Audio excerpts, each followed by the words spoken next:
Liver transplantation చేయడానికి obviously liver కావాలి, functioning liver కావాలి.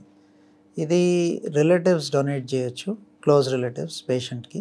దీన్ని లివింగ్ రిలేటెడ్ లివర్ ట్రాన్స్ప్లాంటేషన్ అంటాము. సో ఈ క్లోజ్ రిలేటివ్స్ ఎవరైతే డోనర్స్ ఉంటారో, డోనర్స్ నుంచి మనం ఒక 60-65% లివర్ తీసి రెసిపియంట్కి పెడతాం అన్నమాట.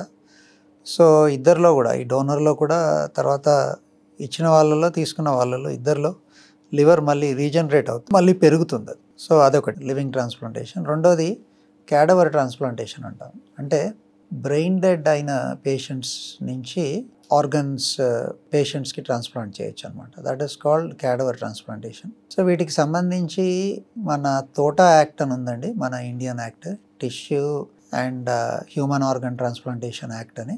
ఇది మనకి 1990స్లోనే పార్లమెంట్లో పాస్ చేశారు. అండ్ మనకి ఈ గైడ్ లైన్స్, రెగ్యులేషన్స్ అన్నీ కూడా నాటో అని ఒక సెంట్రల్ ఏజెన్సీ ఉంది, national organ and tissue transplant organisation. అక్కడి నుంచి అన్ని క్లియర్ గైడ్ లైన్స్ ఉన్నాయి. బ్రెయిన్ డెత్ ఏంటి, ఎట్లా డిక్లేర్ చేయాలి, క్యాడవర్ డొనేషన్స్ ఏ పరిస్థితుల్లో చేయాలి, హాస్పిటల్స్లో ఉండాల్సిన ఇన్ఫ్రాస్ట్రక్చర్ ఏంటి, ఇవన్నీ చాలా స్ట్రిక్ట్ గైడ్ లైన్స్ ఉన్నాయండి. మీరు తీసుకునే అదే మందులు, అదే నాణ్యమైన మందులు, కానీ సగం ధరకే.